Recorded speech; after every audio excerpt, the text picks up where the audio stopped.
始終心要。今晚我哋嚟到將天台宗嘅思想作一個系統性嘅介紹。始終心要係弟子暫言，就將天台宗嘅思想最重要嘅觀念作一個系統性嘅綜述。我哋上一次已經畫咗圖，將全個始終心要嘅思想系統整理咗出嚟，就係講三觀、三惑、三智、三德呢啲嘅互相之間嘅關係，已經成個系統講解晒啦。我哋呢個課程係始終心要與天台宗思想通識，換言之即係話咧，我哋亦都係會講解天台宗嘅思想系統。所以由今晚開始，我哋就進入講天台宗整個思想系統。原典我哋解咗噶啦，咁就係睇今晚嘅筆記。今晚就係由般若空中進入天台宗原教嘅思想嘅入路，由承先啟後，繼往開來嘅關係。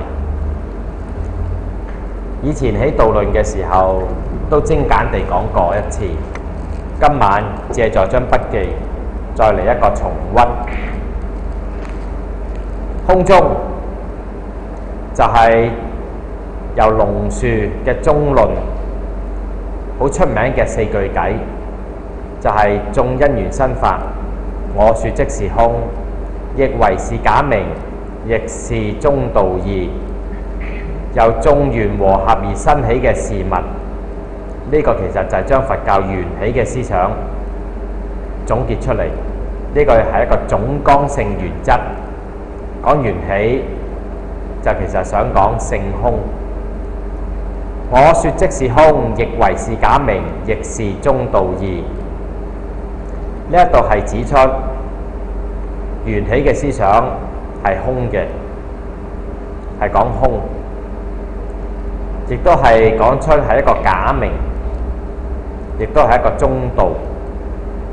咁呢個龍樹呢，解釋緣起嘅思想，第一句就係緣起嘅法則，另外嗰三句係將緣起嘅法則嘅特性表述出嚟。緣起就即係要講空，緣起呢就即係假有。既然假有呢，亦都俾個方便施設，俾個文字，俾個名佢，所以叫做假名。咁咧就一方面係空，一方面係假有，唔偏於空，又唔偏於有，咁就係一種中道啦。阿龍樹咧就將嗰個嘅整體嘅精神、宏觀嘅意思就陳述咗出嚟。咁呢個咧係對原身嘅意思作出說明。咁我哋睇左手邊一路解咗落去先。咁咧就喺日後咧，阿龍樹嘅系統裏面咧，將空咧有18種空咧，就係咧係嘅意思講解咗出嚟。咁讓我哋唔好執死個空，唔好以為咧就係有實體、有本體，呢啲有嘅思想係勾銷，以為係有唔可以作為本體。咁有啲人咧叻過龍嘅時候咧就誤會咗。有唔能夠做本體啦，咁即係空係本體啦，咁你又搞錯啦。空都唔係本體，所以點解龍樹18空裏面講其中一個空就叫做空空，將空都要空咗去，就驚你以為咧空係本體，有唔係本體，咁你就搞錯咗，咁你就係執着個空，呢種叫執取還空。還咧係頑固個還，就死咗喺空裏面嗰度。所以有啲佛弟子咧執取還空咧，信佛信到好虛無、好消極、好唔進取，咁呢個其實係唔啱佛法。將呢個空亦都要空咗去，唔好執取嗰個嘅虛無。18空裏面嘅空空就係要完成呢個嘅角色。咁至於18空詳細嘅內容呢，喺呢度唔詳細講解啦。我只係要點出咧，龍樹嘅空中咧，就將般若經、般若學裏面嘅空義發揮得淋漓盡致。咁佢最重要就係不壞假名而說諸法實相。不壞假名，壞係解敗壞，係解崩壞。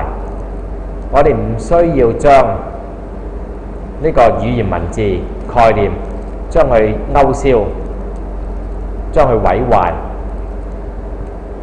我哋可以保留語言文字，而係借助佢嚟說諸法實相，嚟講出諸法嘅實相。其實呢啲咧喺般若經裏面已經有呢個精神，龍樹只不過係將佢咧係淋漓盡致地發揮出嚟。咁咧就係不壞假名。假名我成日講有兩個意思嘅嘛，係咪？個假字第一咧就係真假個假。呢啲語言文字概念咧，佢唔係永恆不變嘅，佢唔係恆常嘅，佢唔係有本體有自性嘅。咁喺呢個意之下咧就叫假。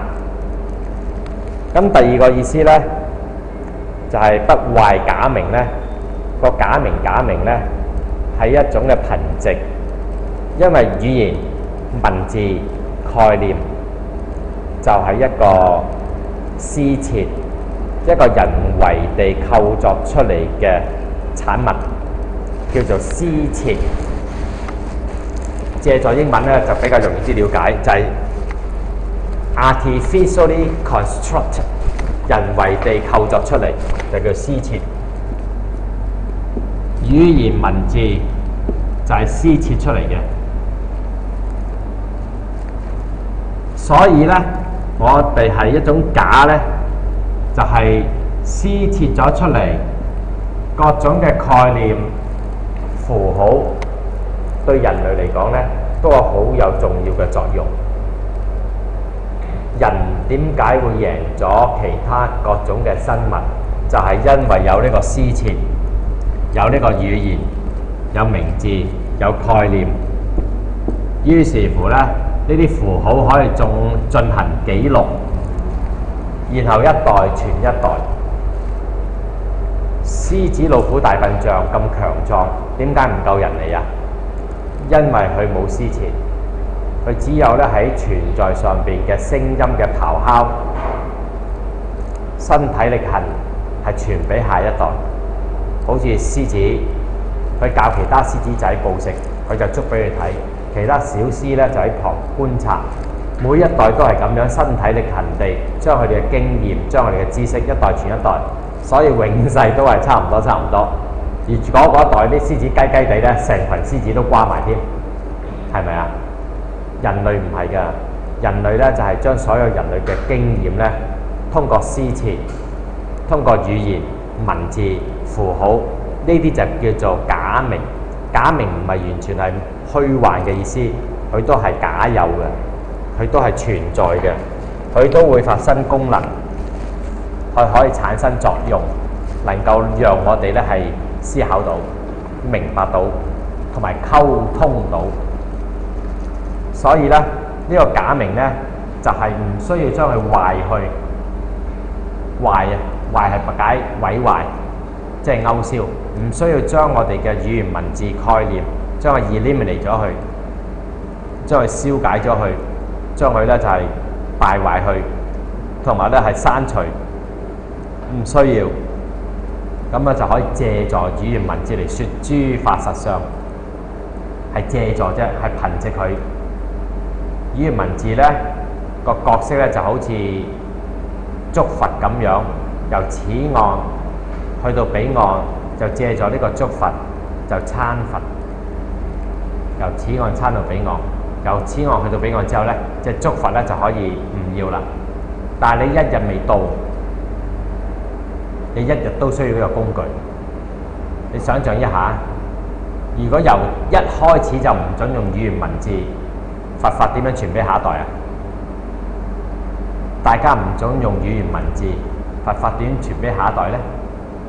就好似獅子老虎大混象，淨係發啲聲音咆咆咆咆哮咁樣，呼呼或者係吠或者係敲，點樣可以讓人明白佛法呢？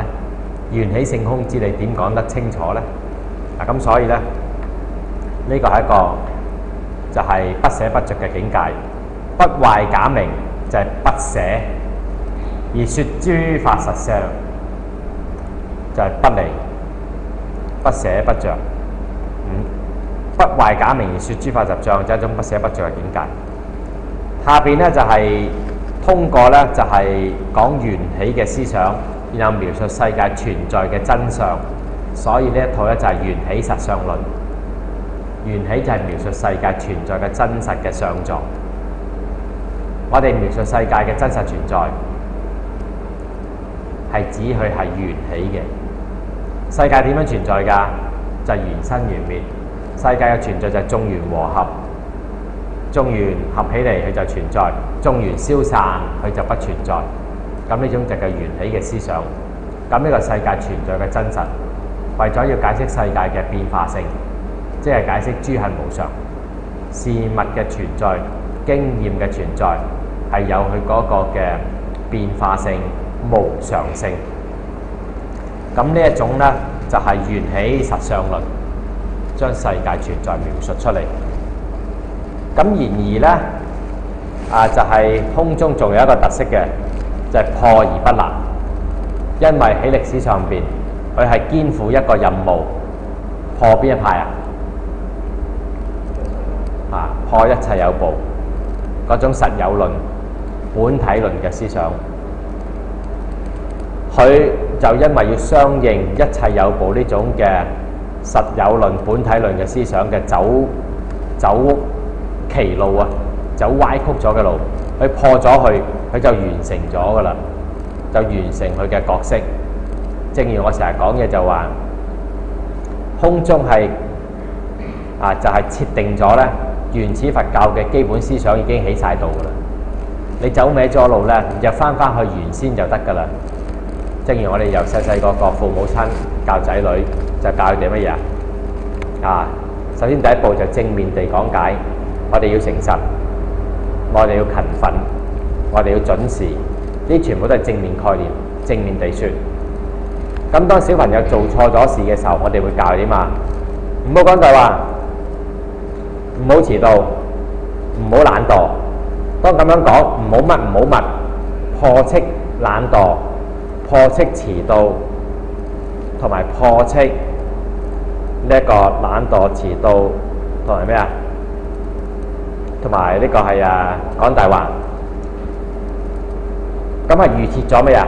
預設咗我以前教你咧，你要誠實，你要準時，同埋你要勤奮，係預設咗。即係所以我破咗你呢啲嘅錯誤咧，就叫做破邪就顯正啊嘛，釋妄就歸真，將呢啲虛妄嘅嘢，將呢啲不正嘅邪即係不正破斥咗，同埋止息咗 stop 咗佢，制止咗佢，咁你就可以咧翻去真實。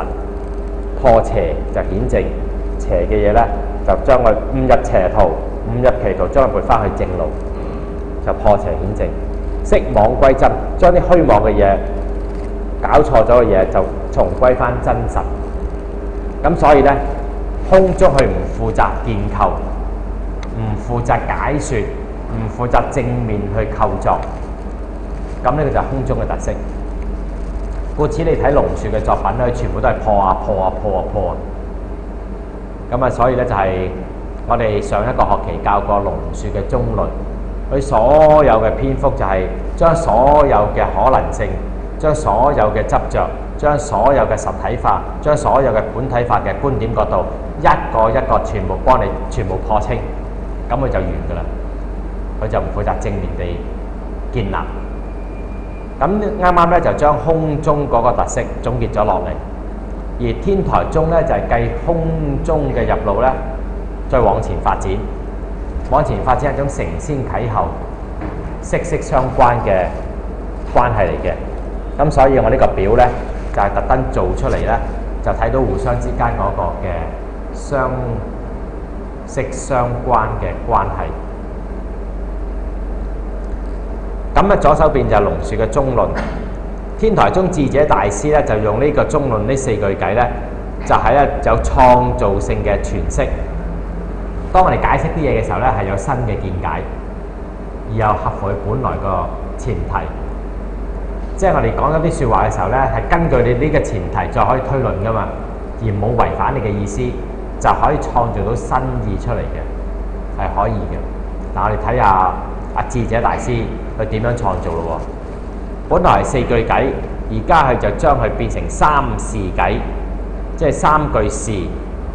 首先個眾因緣生法就係緣起嘅總綱性原則，佢就話緣起係空，緣起係假，緣起係中，識聽未啊？你睇佢咧，原文裏面都係咁樣噶。眾因緣生法呢個係嗰個總綱，然後即是空，是假名，是中道，睇唔睇到啊？就將個連續咧就係咧緣起嘅思想咧就係3事，即是空，即是假，即是中。將呢個即是咧個是字咧就係簡化埋咧，就叫做即空、即假、即中。呢種就叫做連三即啦。3事偈就即係變為連三即，即是即是。咁佢首先點解可以將佢咧就係連續3個即咧？第一點就係有三諦各自具備獨立性。再講一次，空係一個獨立，假係自身一個獨立，中自身有一個獨立，係三諦各自具備獨立性，各自具備獨立嘅價值。然後咧連三即嘅多元相即，綜合嘅特性，就即係即空、即假、即中。呢個就係顯示出存在嘅全方位嘅實相。一堂咪解真如嘅，記唔記得啊？解真如、如實相，咪解咗好多嘅相同嘅名詞出嚟。咁呢個實相咧就係指存在真實的情況，存在嘅情況真正就是如此這樣。呢個就係真如存在，佢如其所如，佢本來就是如此，就叫本如，就叫如如。如如就是如此這樣，就為之如如。咁呢個咧就係即空、即假、即中咧，就係佢嘅真如，就係佢嘅本如，就係佢嘅如如，就係佢嘅真實，就係佢嘅實相，就係佢嘅真際。咁呢啲咧有一堂咧我講過好詳細啦，呢度唔重複啦。咁換言之，天台宗就將呢三諦空假中咧，將空假中就解釋成為咧就係3個獨立嘅諦性，然後就開啓一個立體嘅架構。咁就嗰個立體架構咧，就下邊用個三角形嚟表達，就係空假中。空假中咧個空咧就係指冇本體、冇自性、冇佢一個自己有嘅存在。如果係有嘅話咧，一定係緣起、緣生而有，佢唔係自己有嘅。樽茶喺度唔係自己有喺度嘅，本書喺度唔係自己有喺度嘅，一定需要通過其他嘅條件、眾多嘅原因結合埋一齊，先至有個杯茶喺個台上面，先至有本書喺個台上面。所有經驗世界都唔係自己有嘅，唔係自己有即係唔係有自性。咁呢個就第一點，無本體無自性就係空。第二點咧，佢雖然係空啫，但係冇本體，唔係一個永恆不變嘅存在，唔係一個永恆不變嘅存在，唔代表佢唔存在。聽清楚未啊？咁所以係假有。我哋只不過話佢唔係永恆不變恆常嘅有，佢係一個流變嘅，係一個變化性嘅，係一個無常嘅有。所以呢種有就叫假有。佢有施設嘅，佢有現象嘅，有經驗嘅。咩叫有經驗啊？張台咧就代表有硬性、有堅性，所以佢承載住你，可以承載住啲書本。張凳又係有堅性、有硬性，呢啲都係存在嘅，呢啲唔係虛假嘅。如果虛假嘅話，就承載唔到你。好似我哋食嘢咁樣，我哋食嘢真係會食飽個肚，食一個包唔飽咪食兩個，食兩個唔飽食三個都飽，食三個唔飽就食四個，俾你食夠10個咧，10個唔飽20個你都會飽。呢啲所以入去個存在上面嘅經驗性，佢係存在嘅。佢唔同夢境，夢境咧你發夢咧食大嘅自在餐，係咁食，當咪食到好飽啦。但係你醒咗之後個肚仍然係肚餓嘅。同樣地咧，你發夢咧中咗6合彩，變咗呢個千萬富翁。你醒咗之後咧，你其實都係冇呢個1000萬嘅。但係如果你現實世界真係有買6合彩，真係中咗6合彩嘅話咧，你個戶口真係會有1000萬嘅，中咗1000萬嘅6合彩。嗱咁所以係唔同，所以唔好當呢個經驗世界咧係虛無，佢唔係虛無啊！有好多佛弟子喺一點裏面咧，成日即係講到整個人生好虛無啊，就講話啲嘢全部都係虛幻啊咁樣。咁呢個有時咧係講得太多係偏差嘅。當然因為有時要化解我哋嘅執着咧，講一啲開解嘅説話係會嘅。好似空中裏面《金剛經》咪講一切有為法，如夢幻泡影，係咪？如露亦如電，應作如是觀。咁有時為咗開解我哋，等我哋唔好咁執着咧，就話俾你聽，算啦，當發咗場夢啦咁樣，好快咧就夢醒啦，就冇咗啦，就係顯示要你一種醒覺，而唔係話真係整個世界都係虛幻嘅存在。嗱咁樣所以咧，就係咧呢個係就係叫做假有。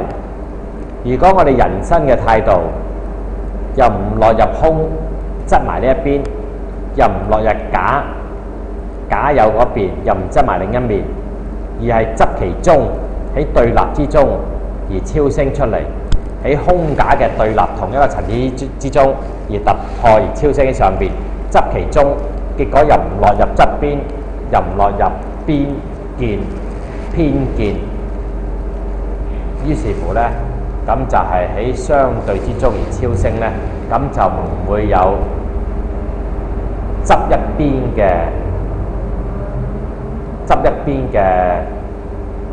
虛妄。我哋執一邊咧就變成是咧係有虛妄，淨係睇得一邊，睇唔到另一邊。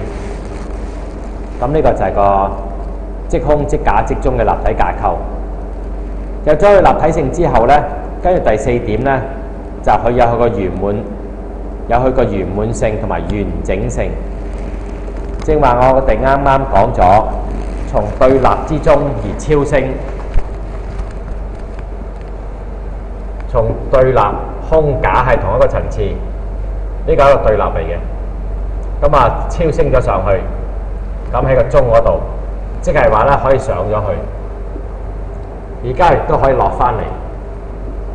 落翻嚟咧就有上有落，我哋叫做上下周遍。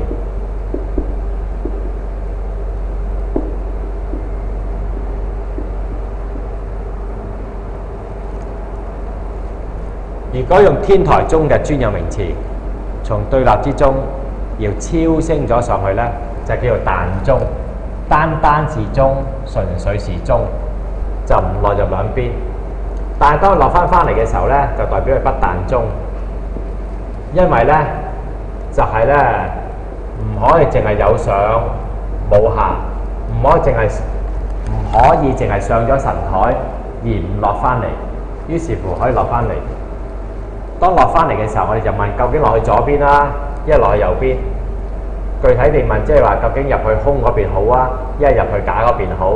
答案就係出入自如，可以出空入假，可以出假入空。結果咧就上下周遍，出入自如。上下就立體嘅，就係呢個係 vertical 嘅。出入自如咧，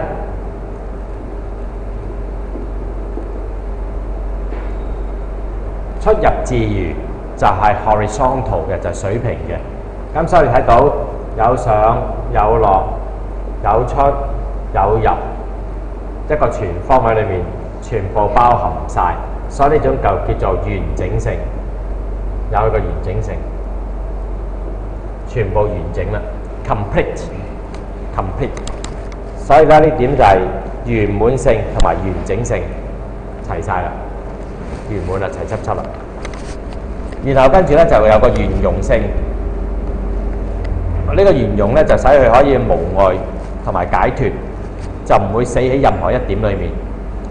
你從空嘅立場涵攝晒假同埋中又得，你從中嘅立場涵攝晒假同埋空又得。你從空嘅立場就涵攝假同埋中，從假嘅立場就涵攝空同埋中，從中嘅立場就涵攝空同埋假。咁呢個就謂之一空一切空，一假一切假，一中一切中。有一堂我咪好詳細講解嘅，記唔記得啊？咁所以呢度咧做個總溫習就算啦。今晚主要咧就係將呢一個由空中裏面咧點樣打通嚟到天台中，你睇到咧點樣咧？天台中有個創造性嘅詮釋，即係話有根有據嘅，唔係自己咧就係憑空諗出嚟嘅，就係根據空中嘅四句偈嘅前提再發展出，而且咧係契合到佛教嘅意思，但係結果咧就係有新嘅創意。咁喺呢度嚟講咧，就係空中裏面咧就純粹呢一個緣起實相論，就將般若智慧、將般若心咧，就嗰種嘅蕩相顯執，將嗰種嘅破斥、釋妄歸真、破邪顯正嘅功能發揮到咧就淋漓盡致。但係咧天台中咧唔單止破完之後就立，先破後立，而且佢仲將呢一個咧就係空假中呢啲嘅思想咧，就全部收歸佢個心，就成為呢個一心三觀。呢個心可以觀空、觀假、觀中，由呢個心由呢個心一心三觀，觀空、觀假、觀中，就謂之一心三觀。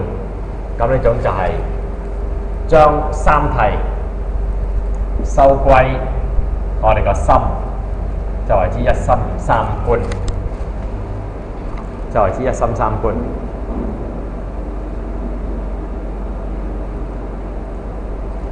由於咧空同埋假咧係屬於呢一個係世俗係喺一個對立嘅狀態，咁呢啲咧就係屬於無明嘅層次，喺一個對立嘅層次。由對立之中而超升咧，就恰如其分，不偏不倚，睇到個中，就呢個就係個法性，呢個係真理嘅本性，事物嘅真性，就為之法性。由於一心就三觀，所以咧呢一個心裏面咧，既含有無明，亦都含有法性。所以天台中有個專有名詞叫做一念無明法性心，就由呢度嚟嘅。睇住一念無明法性心，就由呢個三諦嘅模式建構而嚟嘅。因為佢所睇嘅下層咧就係無明，上層咧超升咗上去咧就係法性，故此咧就係一心三觀咧，佢呢個一念心，一念心就包含有無明，又包含有法性。咁由呢度咧就解釋俾大家知道，點解天台中嘅佛性論咧，就係顯示咧佛具性惡，就由呢度嚟啦。佛具性惡喺咪度啊？華嚴中咧，佛句咧就係聖善嘅啫，因為係講嗰個實踐起現嘅狀態。天台宗咧就從全有論嘅狀態。天台宗係原教，就係從全有論上面嘅原教。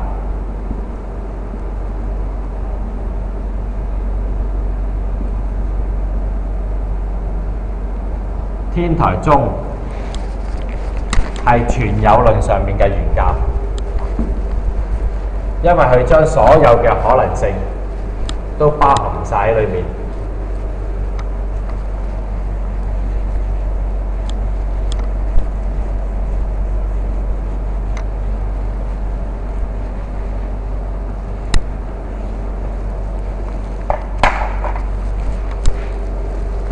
嗱，咩叫將所有可能性包含喺上面咧？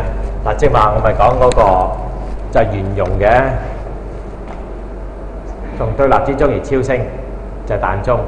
由但中裏面翻落嚟不但中，係咪啊？一翻咗落嚟嘅時候，你問佢究竟喺左邊啦，抑喺右邊？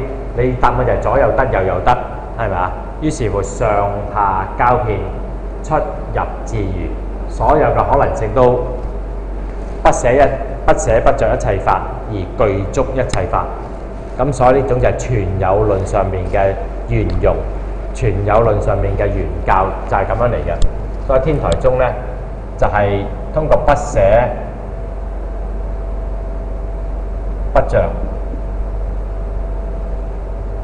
一切法，一切法即係一切嘅事物，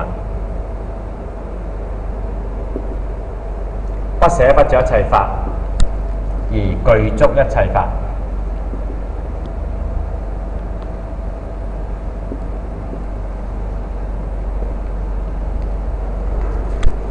不捨不着一切法，而具足一切法，呢個就係所謂全有論上嘅原教，因為佢圓滿具足一切法。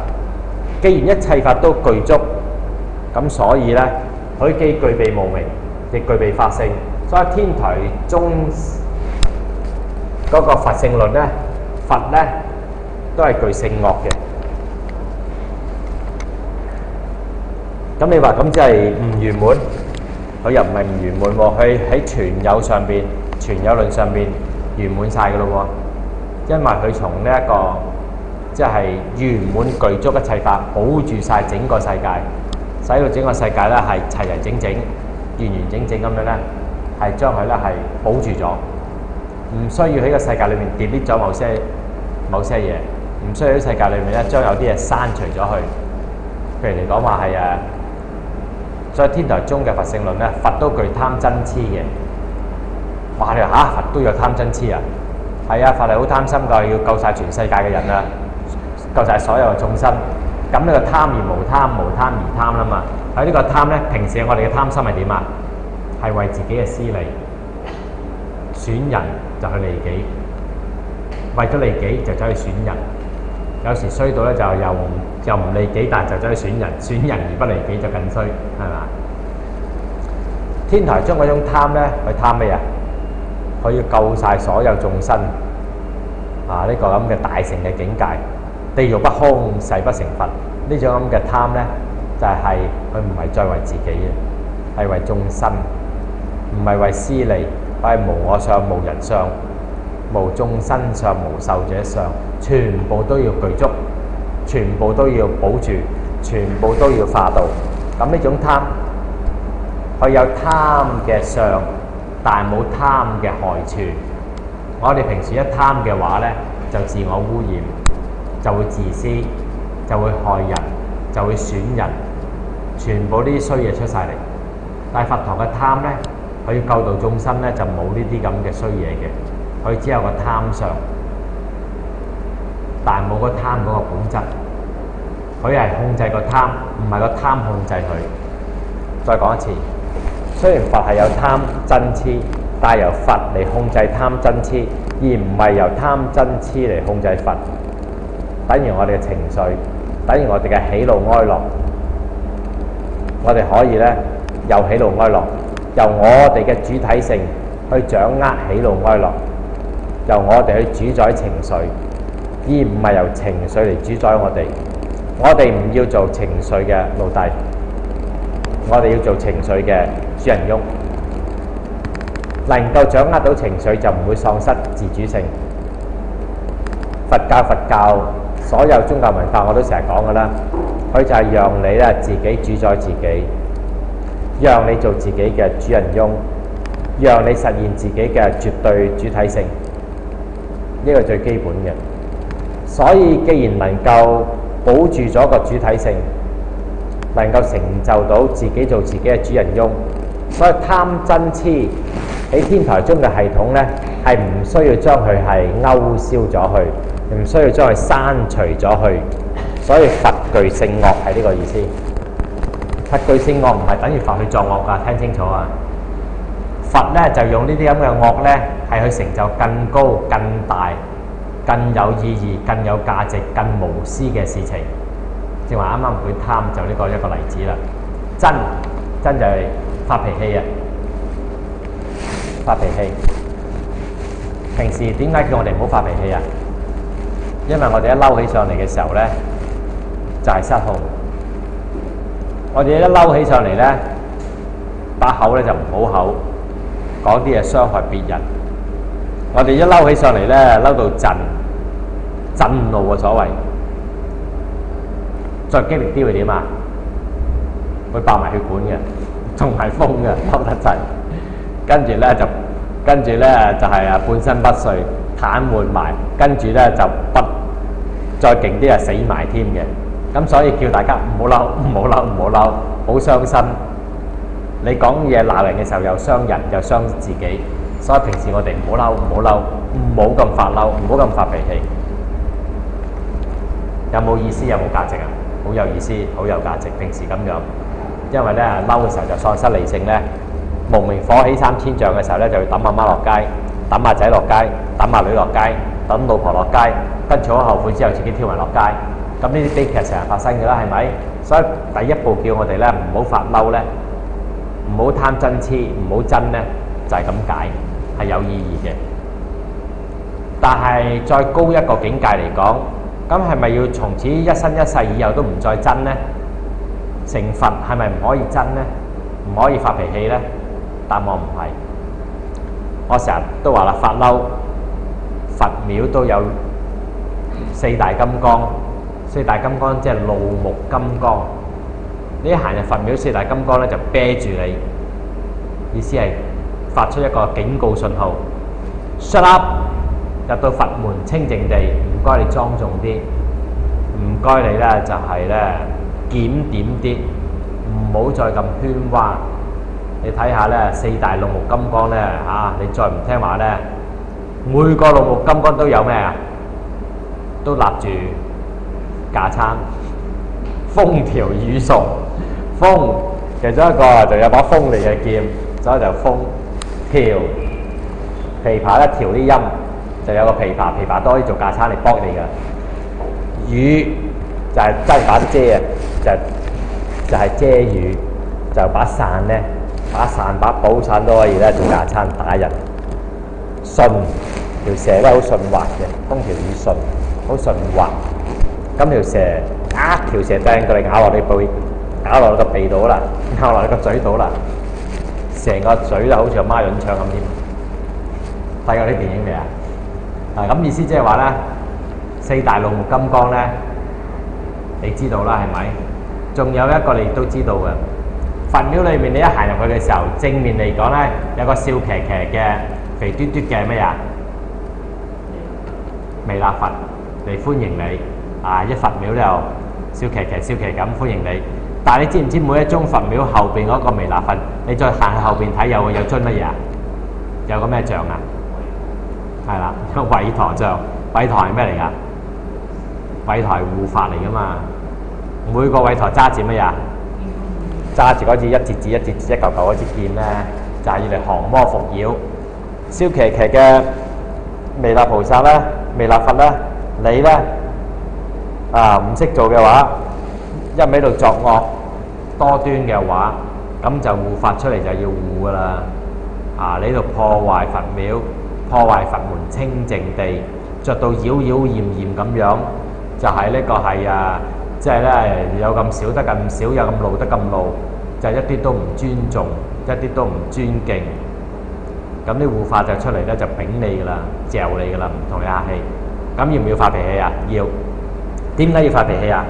唔係因為自私自利，唔係要損人利己，唔係要自己發脾氣，係因為要成就更大嘅意義、更大嘅價值，成就無私無我嘅胸襟氣派，係要眾生識得自尊自重，又尊重別人，然後修練起嚟。入到佛門嘅時候咧，可以拜佛，可以懺悔，全部都係一個尊敬嘅。就算你遊覽嘅話咧，都唔可以騷擾。你參觀都要咧係尊重，你唔尊重你可以唔入嚟㗎。你入嚟就要尊重，呢度係人哋嘅地方。咁所以咧，我正話講咗啦，點解佛具咧？佛都要具呢個聖樂咧，佢留低呢個保留住呢個樂。係但除其病，不除其法，係維摩經嘅精神啊嘛，就係佢要保留呢樣事物，等你發揮教化嘅功能，然後去救度別人，成就更大嘅價值。咁所以唔使將佢勾銷咗佢。故此咧，天台宗喺全有論上面咧就保住晒一切法。所以天台宗點解佢嗰個原教咧叫聖具系統？喺存在上邊咧係具足。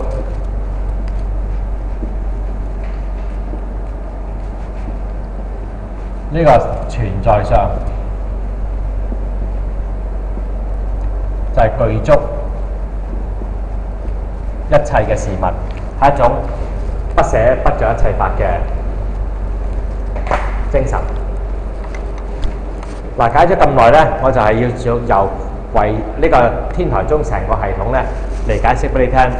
點解由一心三觀就出一念無明法性心，然後再解釋咗點解天台宗會推出聖具佛，呢個係佛具聖樂呢啲思想，平時一般好難解嘅，解得唔清楚嘅，但係就用圓融三諦呢個 model 啊，呢個理論嘅模式，然後作出推演嘅時候，你就明白啦。咁啱啱咧就解完個圓融性咧，就引申咗啦。就係一心三觀咧，就最後收翻個主體，收翻個心。所以咧，天台宗咧係有翻呢個主體觀念論作為最後嘅根據。天台宗一心三觀，所以唔可以講到天台宗只係一種客體嘅入路。天台宗最後都係收歸萬法歸心，收翻個心，就係一念無明法性心。所以天台宗咧，冇忽視主體嘅入路，就係最後都萬法歸心。佢同呢個空中嗰個，佢承繼咗空中嘅精神，但係佢有發展，同埋重歸主體觀念論嘅立場，就係要講一心三觀。而呢個心咧，最後就係一念無明法性心。一念無明法性心嘅意思，即係喺一念心裏面咧，既有無明，亦有法性。咁你就明㗎啦。咩叫一念無明法性心呢？其實本身個字咧係叫做一念心，一念心。我哋個心啊，可以生起一個念頭。所以而家你聽明白咧，就一念天堂，一念地獄。呢啲禪公案聽過未啊？大隻佬咪用咗呢個禪公案咯。有冇睇過大隻佬啊？其中一個鏡頭咧，就係咧。嗰個差人咧想一槍咧打落去，咁咧就係話開槍啦！一白開槍嘅時候，地獄之門為你開；咁一唔開槍嘅時候，又天堂之門為你開，就一念啊！一念魔，一念神，係魔係神就係呢一念。所以其中有一幕咧好難明白嘅咧，就係喺個山洞裏面。劉德華打劉德華，啲人唔知講咩嘅。嗰個就講緊咧，就一念心啊！你個心要係成魔就成魔，你個心要成神就成神。一念魔，一念神，即係一念惡同一念善嗰個象徵意義。就呢個天台宗裏面咧，就係最好嘅 model 嚟解釋㗎啦。大隻佬裏面其中有一幕咧，就係劉德華打劉德華。因為咧，劉德華咧個心裏面充滿怨恨，因為嗰個酸果咧就殺人犯，殺咗人之後逃上山上面，結果阿女警咧，阿張柏芝做嗰個女警咧，去上山去揾佢，結果又俾佢殺埋，又俾呢個酸果殺埋呢個殺人犯。咁劉德華梗係好傷心啦，好悲痛啦，咁所以好仇恨啦，於是佢上山要捉呢個酸果，好仇恨，帶著好仇恨嘅魔心去喺個山洞裏面，嗰個就象徵自己嘅內心世界。結果嗰一幕咧就係劉德華打劉德華，咁即係話咧，你如果睇翻咧，我記得好清楚啊，一棍大大力拗落去，對方又一棍大大力拗翻轉頭，你咁樣嚟好狠地、好惡地、好魔地去傷害對方，對方同樣地咧用翻相同嘅魔惡嚟咧對付翻你，到最後打到趴咗喺度，唉，好辛苦啊，好痛啊，好冇力，跟住放下，算啦咁樣，一算嘅時候咧，睇見對方個樣，成個樣靚晒，成個樣善晒，你又唔打我，我又唔打你，做埋好朋友添。於是乎，叮，咁就係另一幕咧，就出咗個黑暗嘅山洞裏面，就喺河邊裏面就醒翻，成個人個樣咧，就本來喺黑暗山洞裏面咧嗰種嘅仇恨，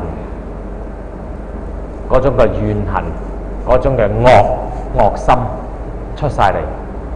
叮，喺條河邊裏面醒翻嘅時候咧，放下寬恕，一念善啦，成個人靚晒。跟住見到酸果嘅時候咧，就係咧都唔再仇恨佢。結果呢個酸果咧，就到最後咧，因為咧唔再以眼還眼啦，以仇還仇。結果呢個酸果呢個殺人犯罪犯咧，最後都願意接受因果，翻去自首啦。嗱，咁呢個咧就係當然啦，啲導演有冇讀過天台宗我就唔知啦嚇。但係佢咁嘅就係電影式嘅表達咧，係合乎咧天台宗嘅一念無明法性心嘅思想。雖然可能喺理論上面佢未必知道呢啲咁深奧嘅思想體系同埋詞彙，但係咧就係所謂咧一念天堂，一念地獄，一念魔，一念善，就完全係在乎自己嘅一念心。呢點就掌握得好好嘅。中國人嘅文化好早熟嘅，即係晨早已經人知道呢啲㗎啦。所以其中以前有個禪嘅公案咧，又係咁樣講嘅。有個武士咧，又聽見啲禪師咧，哇乜嘢咧就係不畏生死，已經了生了死。啲武士你知啊，只係血氣方剛，得個勇得個好打嘅啫嘛。其實啲武士其實講真咪又係老粗。咁佢咧有一次特登去咧，就想咧就係揾個禪師咧嚟出氣，嚟挑戰，甚至乎要殺個禪師，睇下你奈我如何。結果有個武士咧就攞一把刀出嚟，一舉手一劈落去，但係咧由頭到尾睇見個禪師咧就係氣定神閒，不畏死，毫無懼色。當我一舉佢嗰把東洋劍劈落去嘅時候，就係去氣定神閒，就同個武士講：地獄之門為你打開。咁呢個咁嘅武士一聽，叮，即刻窒一窒先，聽下講乜嘢。就喺佢一收手，本來劈落去，即刻停咗手嘅時候，禪師又馬上講另一句啦：天堂之門為你打開。所以點話大隻佬咧偷呢個橋，當然係偷得好啦，係咪？即係拍喺呢個現代嘅電影裏面。咁呢一個咧就武士咧，結果梗係停咗手，冇殺呢個禪師，結果就領悟咗啦。一念天堂，一念地獄。所以點解喺佛教裏面咧有好多詞彙咧？我哋有晒呢啲嘅佛理啊！有晒呢啲嘅思想之後，再了解禪宗咧，全部好明白。有時你咪又聽啲詞彙，一念一輪迴，聽過未啊？一念一輪迴，平時唔知講乜㗎啦，乜嘢一念一輪迴，真係唔知你講乜嘢喎。一念一輪迴，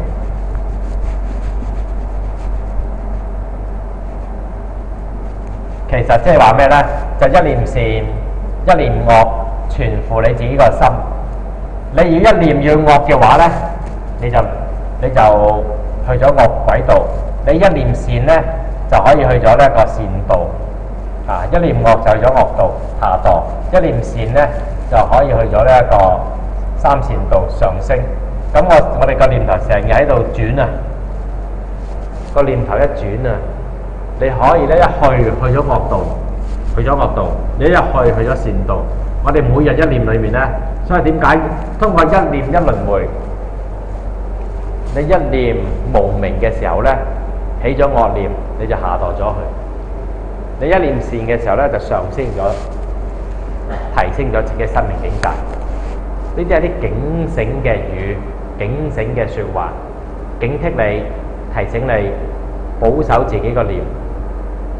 你有冇試過無啦啦就起咗一個唔好嘅念，無啦啦就做咗啲好愚昧嘅嘢，啱唔啱啊？最常見就係無事出街小破財。你有冇試過行下街無啦啦，唔知點解買咗咁多嘢喺屋企翻屋企嘅咧？無啦啦買咗好多嘢翻屋企，買完之後係冇用過嘅，啲衫啊牌子都未擦過，就話自己好環保啊，抌咗垃圾，抌咗喺嗰啲環保衫嗰啲袋嗰度，根本着都冇着過。有冇試過？冇啊？咁啊幾好喎！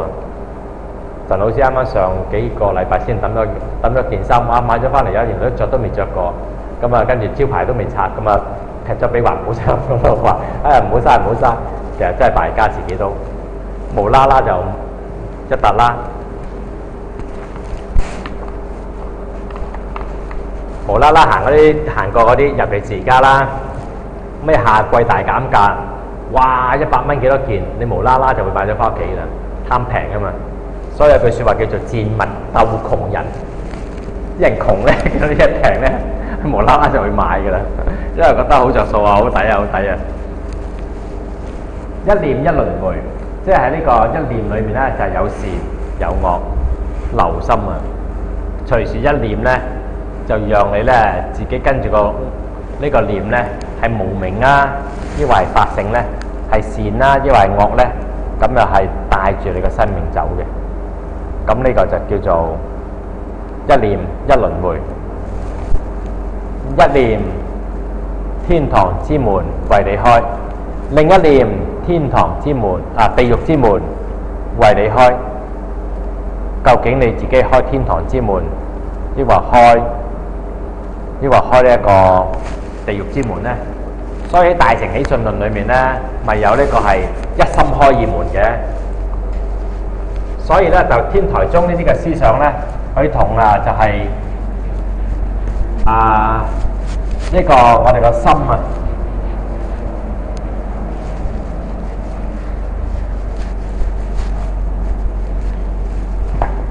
同我哋個心咧就係掛鈎嘅。所以咧就一心開二門。呢啲嘅思想喺如來藏系統本身已經有嘅，咁你就睇到中國佛學嗰個創造性。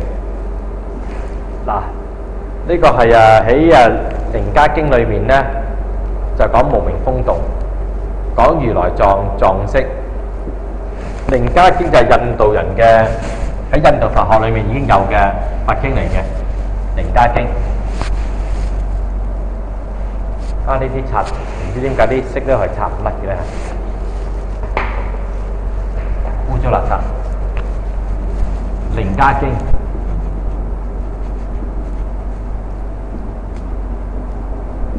《楞伽經》嘅觀念就係如來藏藏識，如來藏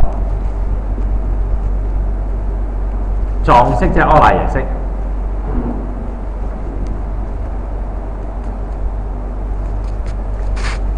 好啦，如來藏咧就係嗰個清淨心嚟嘅，呢個藏識就阿賴耶識咧，就呢個係嗰個無明嘅心識活動。咁咧就係無明啊嘛，無明就風動，咁個風動咧就影響個心，使到個心咧本來係呢個係心如止水，結果呢個心咧就係起咗呢個皺紋啦，就呢啲就係代表煩惱啦，起波浪啦。咁所以咧就呢個《楞伽經》裏面已經有講到咧，呢個如來藏嗰個自性清淨心咧，就個煩惱唔係來自個清淨心，係來自呢個如來藏藏識，咁樣講噶嘛。咁然後再進一步到大乘喜訊論咧，直情講係一心開二門。點樣一心開二門咧？個心咧，呢個心啊，你個心真嘅時候咧，就開個真如門。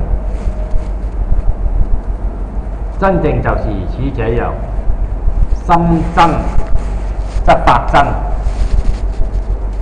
心如則法如。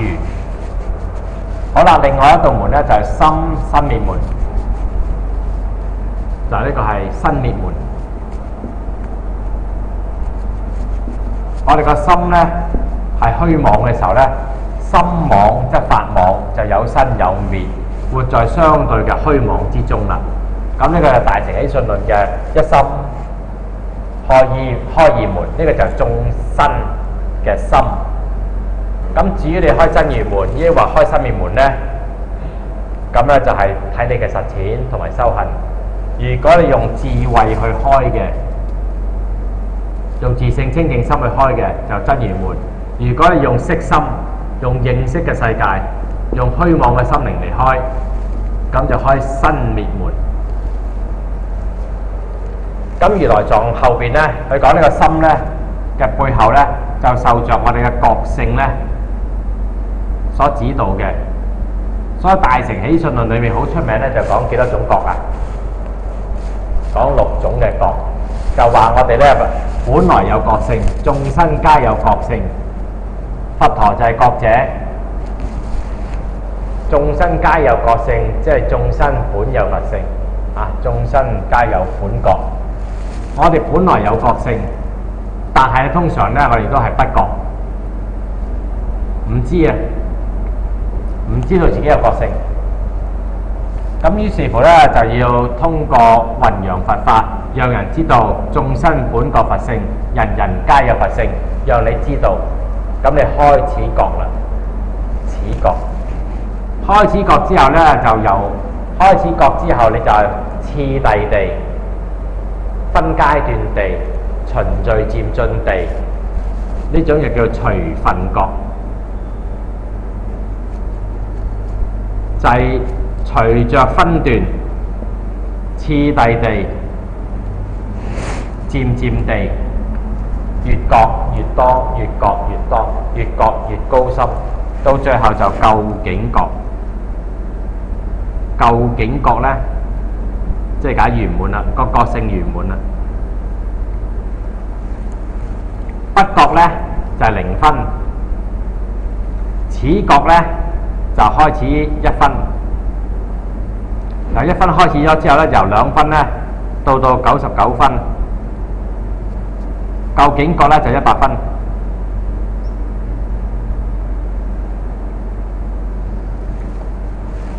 咁呢個咧，本覺咧就係嗰個覺性咧喺個潛藏嘅狀態，用粒種子嚟代表呢個本覺本來有嘅，就係呢個隱藏嘅潛藏嘅狀態。不覺梗係呢個覺咧冇起現到啦，冇出到嚟啦。咁咧由此覺至到究竟覺咧，就係實現嘅狀態，由潛藏嘅狀態。隱藏嘅狀態，本覺係本來有，我哋本來係佛，所以唔等於我哋現實上就係佛。我哋幾時先係佛啊？要實踐，要修行，圓滿咗先係佛。咁呢度5個覺啦，最後一個咧就叫相似覺。咩叫相似覺咧？我哋中文講就係似咧，似是有咩啊？而非咯。似是而非，佢似啫，唔係。呢個係一個 fallacy，表面上好似覺，實際唔係覺，咁就叫相似覺。咁喺大乘起信論裏面，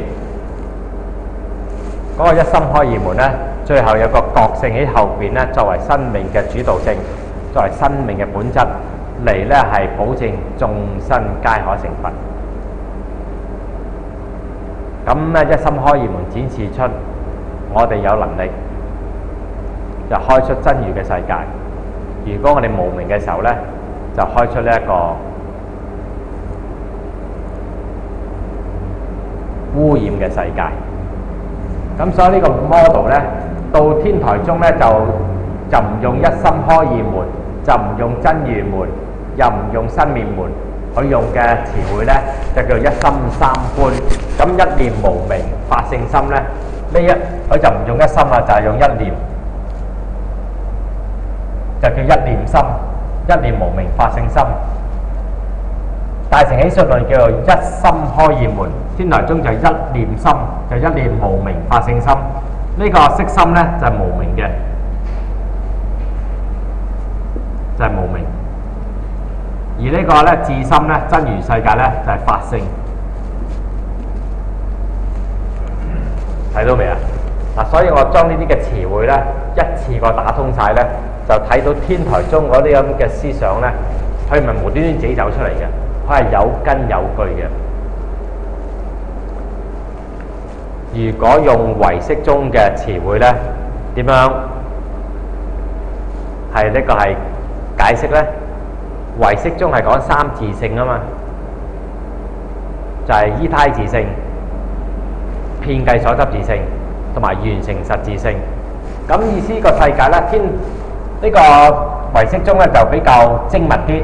佢話個世界本來就係依他起自性，依他起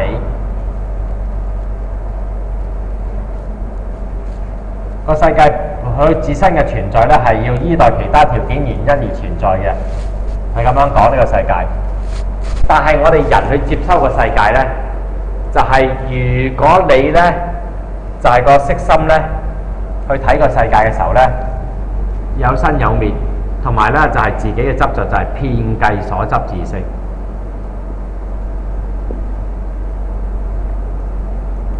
遍計所執，我哋嘅色心啊，我哋自己嗰種分別心、計較心同埋認識心，全遍地計較地執着地所開展出嚟嘅世界，就係遍計所執自性嘅世界。呢個遍就係完完全全，計就係計計較較，執就係執執着着。我哋全遍地計較執着嘅世界，呢個就係有生有滅、虛妄嘅無明嘅世界。呢個就係唯識中嘅詞彙，遍計所執自性。而呢一個咧，你用色心咧就開出遍計所執自性。你轉色成智嘅話咧，就係變為緣成實自性。緣成實自性，呢個就係緣成實嘅世界，圓滿嘅成就真實嘅存在世界。因為嗰個自心咧，個智慧嘅心無執無着，破除迷惑，於是乎睇到咧就係嗰個法性嘅世界，睇到真如嘅真如門。咁咧唯識中咧就睇到嗰個世界自身存在嗰個自性，就係睇到依他起自性嗰種嘅呈現。個世界存在喺度，你用色心去睇，一用智心去睇，世界本身就係依他自性。如果你係無明嘅，用生滅嘅虛妄嘅心嚟睇，呢個就係完完全全計計較較嘅世界，就係叫做遍計所執自性。如果你咧就轉色成智，將呢個污染嘅就係心識活動，將佢咧係實踐修行嚟轉化咗，有一種清淨無染地重新睇個世界，睇到佢本來嘅面目，睇到嗰種如其所如嘅依他起自性嘅狀態。你通過智慧嘅實踐嘅完成，然後能夠切入到存在世界嗰種嘅真如，呢一種嘅情況咧就叫做咧完成實自性。呢個世界完完全全圓滿地、完整地，同埋成就到真實嘅實相嘅真如嘅存在形態。嗱，咁今晚咧，我就將呢個唯識宗嘅詞彙、如來藏嘅思想，加埋天台宗嘅整套裏面一次過打通晒。今晚我講得最清楚啦。平時咧就係講唯識宗嘅時候講唯識宗，講如來藏嘅時候講如來藏，講天台宗係另一套詞彙。今晚將全部咧一脈相承咁樣打通咧，好清楚。知唔知我講咩啊，兩個？睇你個樣呆地咁樣，當我黐線喺度噏嘢啊！精咗得滯呆，精咗到呆咗啊！知唔知我講咩啊？齒角啊！齒角啊，都醒目啊，都有一分。你咧跟唔跟到？啊，你跟咗咁耐有基礎啦。你咧，你又冇問題啦嚇。你好。呢兩個小跟我咧，就係即係呢啲詞彙咧，呢啲係好深好深嘅法學嚟嘅。唯識宗又好難解，如來藏嗰啲一心開二門咧更加唔容易解。到而家天台宗嘅呢咁嘅第一次聽嘅詞彙，一念無明法性心，即係解死嚟嘅。如果真係咁，但係咧今晚咧我就好清楚地咧，將咧就係由唯識宗到如來藏到呢一個天台宗一脈相承咁樣解晒出嚟。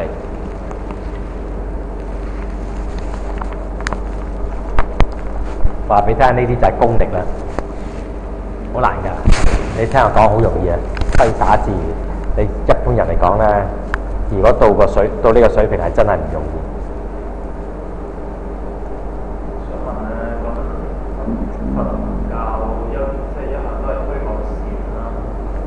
咁其實呢個善其實個意義上係咪即係等其實都係轉識成智嘅一個善，即係望嘅善，呢個係一個轉識成智，唔係一種相對嘅善。嗰種善就絕對㗎啦。係，即係真。所以叫涅槃，點解咧？點解叫涅槃？涅槃就係要將嗰種相對性勾銷。係啊，呢個講得啱啊！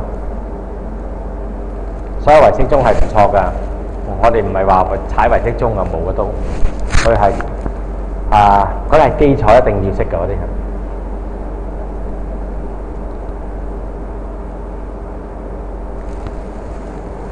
嗱，再將禪宗嘅語言咧，就再套埋入去。正話呢個係完成實自性、遍計受執自性、依他自性，呢啲就係唯識宗嘅説話。一心開二門咧，同埋如來藏藏識咧，就係如來藏增強心系統嘅詞彙。天台宗咧，一念無明法性心。咁正話咪講咗一念天堂、一念地獄咧，呢啲咧就係一念天堂就唔使講喺呢度啦，係咪？就係嗰個法性啦。一念心就係嗰個真如心啦，一念天堂。呢啲就禪宗嘅詞彙，一念地獄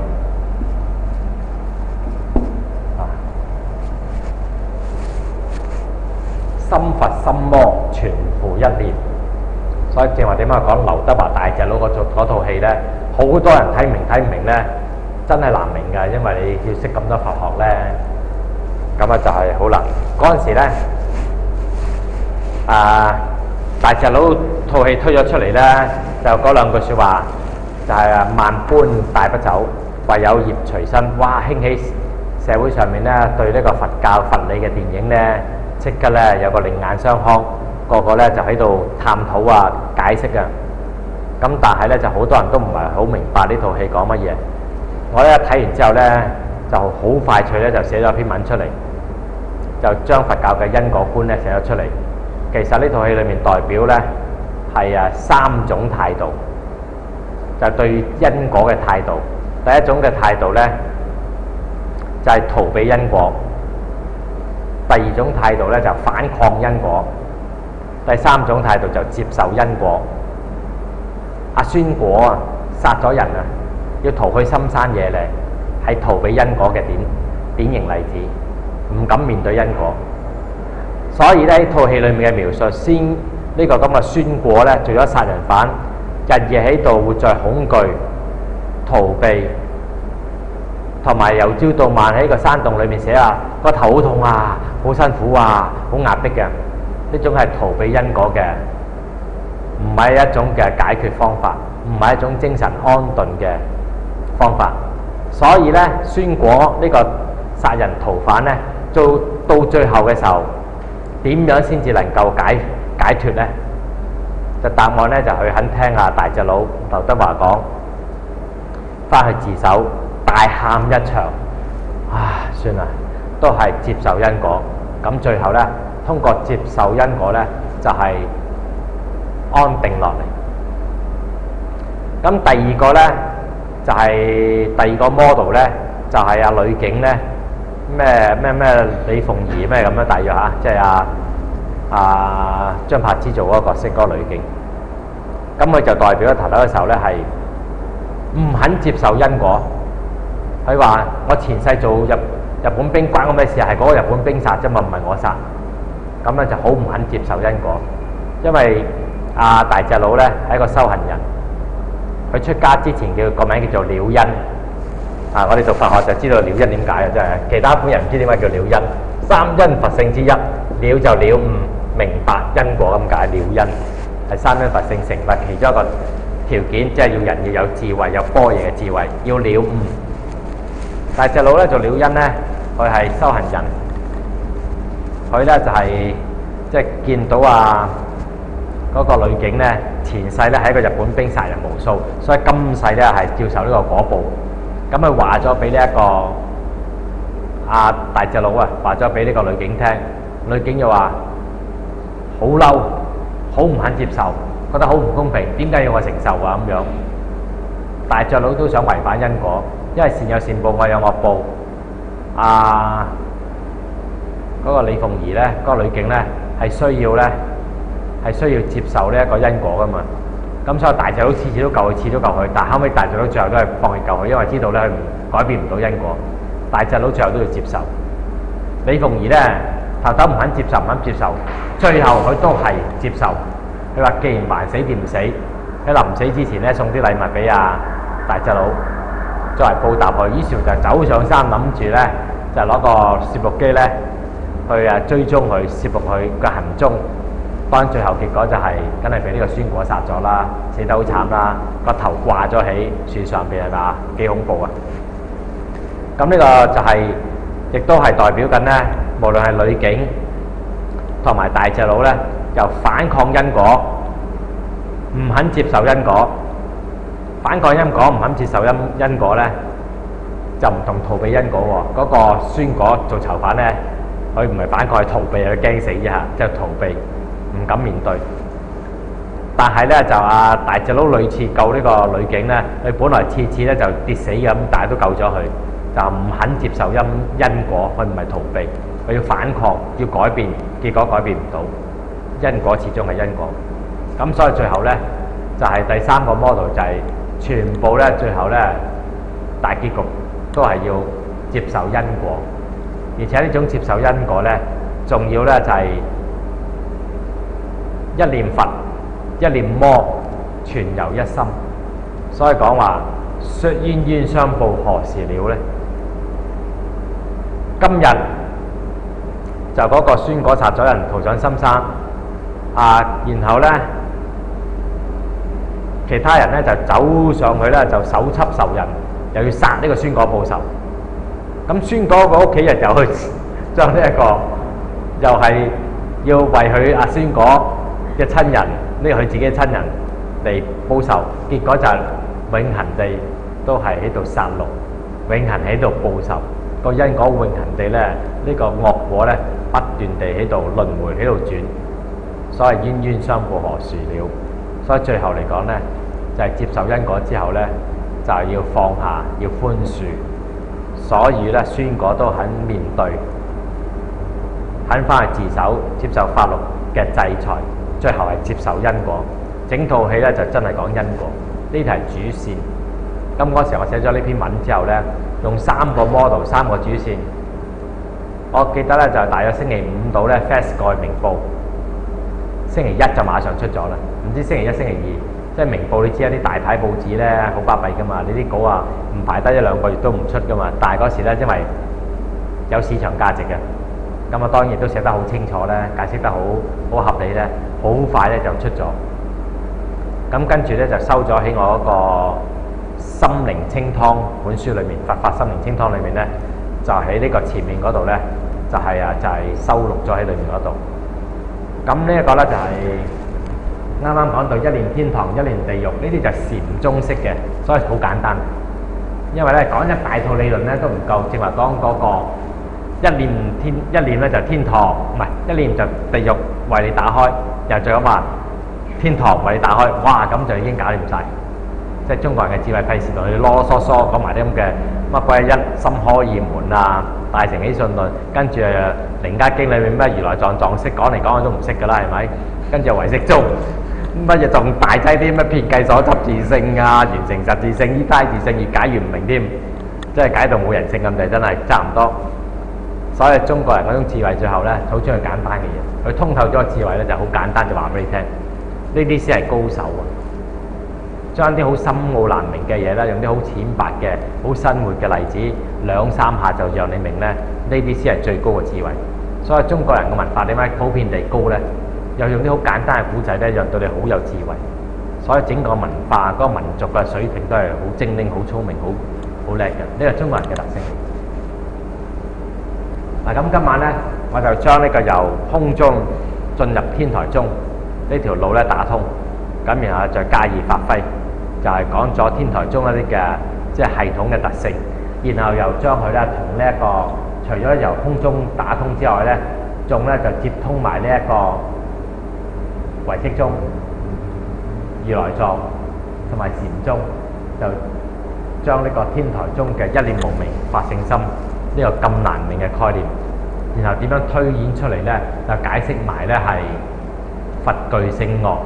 呢一般人咧百思不得其解嘅，個個都諗住佛梗係好圓滿啊、全善噶嘛，係咪？點解會講佛具聖樂咧？所以每一個思想理論都由佢個系統構作嘅前提所主宰去推出嚟嘅結論。咁當然佢係有佢獨特嘅意思嘅，就喺個系統內作解釋，唔係隨意解釋。所以佛具聖樂，但係佛唔係去作惡，呢啲惡咧就起唔到惡報嘅。係通過惡作為一種手段去進行教法，都係完成善嘅，所以係好吊詭嘅。咁明白咗之後咧，就覺得冇嘢啦。好，今日講到呢度。